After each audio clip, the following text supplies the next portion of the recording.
Great. Now let's focus on the home dashboard. First, I'll split my browser and Visual Studio Code view so you can see everything at the same time. And we can start by turning this div into its own section. We'll also give it a class name of home. This is one of those situations where home is not a native Tailwind CSS class name, but if you go to search and search for home, you should be able to see it right here where we apply some of the classes. So this will remove the scroll bar and make it a flex with a full width, flex row, and apply some of the responsiveness properties. Now, right within this section, we can also create another div, and this div will be a wrapper with a class name equal to home-content. So this will be the primary part of our homepage, and within it, we can create a header component with a class name equal to home-header. Right within that header, we can write something like welcome Adrian, and here you can put your name. And as you can see, it has a bit of a padding and margin, and it's nicely rendered right here in the center. Now, this welcome Adrian will be a new component as we want to reuse it multiple times. And we can easily tell that now because we have a complete design. So you see this welcome Adrian alongside the subtitle. We have another one right here, and we have one here as well. It's basically a header on every single page. So with that in mind, let's extract it into its own component by going to components and creating a new component called header box.tsx. And we can run RAFCE, and we can immediately just call it right here, header box, coming from components, header box, and you can immediately import it and call it as a self-closing component. That's gonna look something like this. Now to it, we'll have to pass a couple of props. And what kind of props do we need to add? Well, first of all, the type of this specific header box. Sometimes it will be greeting, such as in this case, where it's gonna say something like welcome and then the username. And other times it will be just a regular header to indicate which page we're on. We can also provide a title, which in this case will be welcome. And we can provide the username that will be equal to the first name of our user or just a guest. So for now, since we don't have the user implemented, maybe we can just say guest, or let's immediately do it properly by creating a new variable at the top called const logged in, which will be equal to an object with a first name. And here you can put your own first name. I'm gonna do Adrian. And now, as we pass the user, we can make that equal to logged in (first name) or guest in case we don't have a username. And finally, we can pass a subtext. That subtext will be, let's see, something like access and manage your account and transactions efficiently. There we go. And now we can go into the header box by holding the Alt or Command key and clicking on it, and we can accept all of these props at the top, such as type, which by default will be equal to title if we don't pass anything else, title, subtext, and the user. And since we're using TypeScript, we can define these types as header, box, props. And you can see that we didn't have to import that from anywhere, those header box props, but it immediately knows what they are. It's a TypeScript interface, and we can again command click to go into it. It's gonna lead us into our special types index.d.ts file that contains all of our interfaces. And it knows exactly what this component needs. It wants a type, which is optional, of a type title or greeting.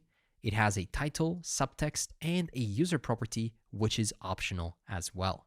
So now, for example, if we go back and if we remove the title from here, you can see that it's complaining, saying that the title is declared.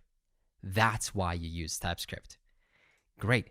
Now let's implement this header box by returning a div with a class name equal to header dash box, and we're going to give it an h1 right within it, and that h1 will render the title. Let's style it a bit by giving it a class name equal to header dash box dash title. That's going to make it bolded. And let's put it into multiple lines. And below the title, we can check if the type is triple equal to greeting. And if it is, only then we can render an additional span element that will render the user. So welcome Adrian. We can also give it a class name equal to text dash bank gradient. There we go. And let's put this user in a new line. And let's give it an empty space character by saying add mbsp and semicolon. And that's going to give it that space. Right below this h1, we can render a p tag that will render the subtext. And we can also give it a class name equal to header dash box dash subtext. There we go. Now we can also zoom out so you can see how it should look like. There we go. And that was it for our header box. Now going back, we can go below that header box and we can render another custom component. It'll be a balance box, letting us know the amount of money we have in our account. So let's create a new component and let's call it total balance box .tsx, run RAFCE and use it right here, total balance box. There we go. To it, we'll also have to pass some props, such as the accounts, which will be all of our accounts that we have. And for now, we can make that just an empty array. We'll also pass total banks, which is the number of banks that we have. For now, I'm going to say something like 1. And finally, we need to pass a total current balance, which will be the amount of money we have right now, also a number. And I will make that something like 1,250. Let's also add some cents like .35. Now we can go into that box and start implementing it. We of course need to accept those props by saying accounts. And if we don't pass anything, it can default to an empty array. We need the total banks as well as the total current balance. And that'll be of an interface, total balance box props. Next, we can turn it into a section and we can give it a class name equal to total balance. Now it looks like a card. Immediately within, we can create a div which will act as a wrapper for our chart. So let's say class name total balance chart. And there, very first, we'll render our first donut chart. That's going to look something like this. But for now, let's go below this div and let's create another div. This one will have a class name equal to flex, flex-call, and a gap of 6, within which we'll have a new h2 that will have a class name equal to header-2, and it will render the total banks. And then bank accounts, so we know what it's referring to. So it says 1 bank accounts. In this case, we have that extra s at the end, even though it's 1. So we can basically put this first and then say bank accounts and then colon. This way, even though it's 1, it's going to look good. So bank accounts 1, later on it's going to be 2, 3, 4, and so on. Then right below that h2, we can render a div, and that div will have a class name equal to flex, flex-call, and a gap of 2. And right within it, we can have a p tag that will say total current balance. We can also style it a bit by giving it a class name equal to total balance label. And right below it, we can have one final p tag that will have a class name equal to total balance amount, flex center, and a gap of 2. Now, sure, What we could do here is, first of all, just render the total current balance. That's one way to do it. But this doesn't seem like a dollar amount or any other currency for that matter. So first, let's properly format it. What we can do is we can call the format amount utility function and then pass this as the first parameter. As soon as we do that, you'll notice that it will try to use this format amount, which will actually format it as an American dollar. And you can use any currency of choice. You'll just have to figure out how to modify this international number format to something else. It should be pretty simple. But the reason why we get an error right now is because this util file uses a package called query string for another one of our utility functions. So we need to install it. So let's split our terminal and run npm install query-string. We'll use this to modify our query parameters later on. And as soon as we have done this, you can see that now this looks like an actual number with dollars, with a comma right here, and then the cents. But we're going to take it a step further. We'll use a special countup package that will allow us to count up to the number that we have, which is going to give this very nice effect of slowly counting up to the total amount. For that, we'll use the React countup package. So let's simply install it by saying npm install react-countup and press enter. And then we can head over to usage, and you can see how we can use that package. The simple example is to just call it like this, countup. So let's do just that. If I go right here and render the countup component, we can import it right at the top by saying import countup from React countup. And let's see how does it look like with end of 100. And now we get a very interesting error saying error useRef only works in client components. Add the use client directive at the top to use it. But wait, even if you knew that we cannot use hooks in server components, which by default every component is a server component unless you say otherwise, you might say, but where are we using the useRef? I don't understand. Why is it blaming me for something I didn't do? Well, this is a great lesson. Sometimes external packages will use some client-side functionalities within themselves. Even though you cannot see it, it's there, and it is using the useRef. So we would have to either turn this entire component client-side, or a proper solution here would be to create a new component inside of which we can use countup. So let's do just that. Let's call it animated counter. And we can create it as a new component right here. Animated counter .tsx, run rafce, and now we can properly import it. To it, we can pass just the total current balance. As the amount is equal to total current balance, we don't even have to format it, as this animated counter will do that automatically for us.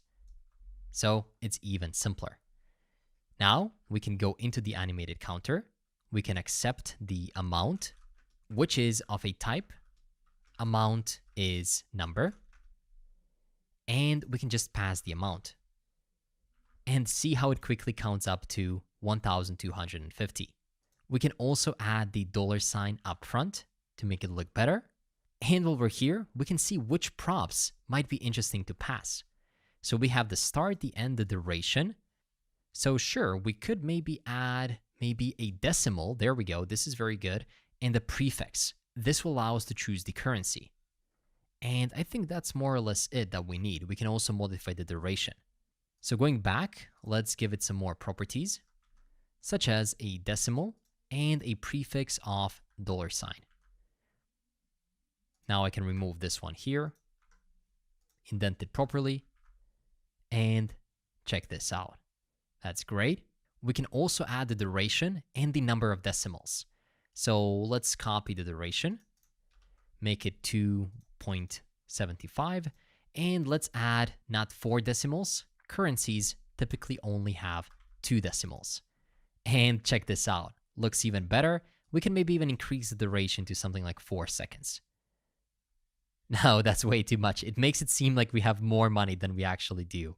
So let's just leave the default amount. I think that will be okay. There we go. Wonderful. Looks great, feels great. Let's also give this div a class name equal to w-full. And now let's go back and let's finalize this view by finally doing our donut chart, the first chart of many. For that, we'll be using chart.js. So let's go get started and let's navigate to the installation. There we go. It is just npm install chart.js. Great. And then how do we use it within React? Well, let's search for React right here.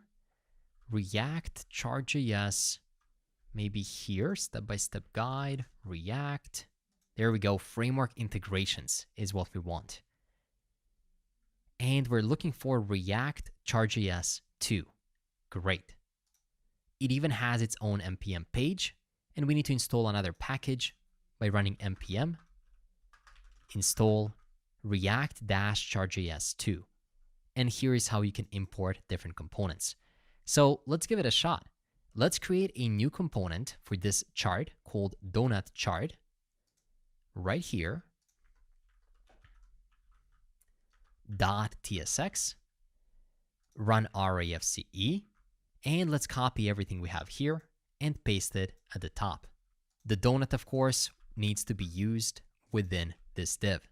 And this donut, of course, will be the only thing that this donut chart will return. And the reason that we had to use it within a new component is because it is a client-side component, so we have to give it a use client directive on the top. Now, if we go back, we're going to get one error. That's fine. We're going to fix it soon. We have to modify the data we're passing to it. And you notice that while going through this course, I referred to a lot of different documentation pages. Quick start for chart.js, for that countup library, even for React chart.js too.